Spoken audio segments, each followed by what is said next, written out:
এগুলো আমার ক্যালেন্ডুলা ফুলের গাছ। তো তোমরা দেখলেই বুঝতে পারছো এই ফুলগুলো খুব সহজেই হয় আর দেখতেও কত সুন্দর লাগে। এই যে অনেক ধরনের কালার হয়, তো আমার কাছে এই কালারগুলোই আছে।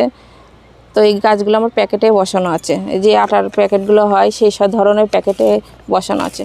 তো এই গাছগুলো তোমরা করতে পারো। শীতের বাগান আমাদের খুব সুন্দর লাগবে। এদিকে পিটুনিয়া আছে, ওইদিকে কিছু গাছ আছে। এসব প্যাকেটেও কত সুন্দর সুন্দর গাছ হয়। এই যে একটা আছে দোপাটি গাছ, এগুলো কত সুন্দর সুন্দর লাগছে। যেগুলো ক্যালেন্ডুলা ফুল, এর পরিচর্যা খুব একটা বেশি লাগে না।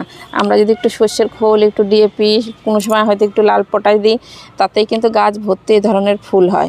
এই সব ধরনের ফুল। আবার এই যে পিটুনিয়াগুলো, এগুলো একটা ডবল পেটাল, এটা অনেকটা লাস্টের দিকে লাগিয়েছি, তার জন্য ফুলটা এখনও ফোটেনি, কিন্তু যখন ফুটবে গাছটা সুন্দর ভর্তি হয়ে ফুল ফুটবে, দেখতে খুব ভালো লাগবে।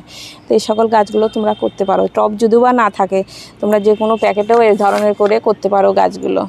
এইদিকে একটু গোলাপ গাছ আছে, ব্যাস।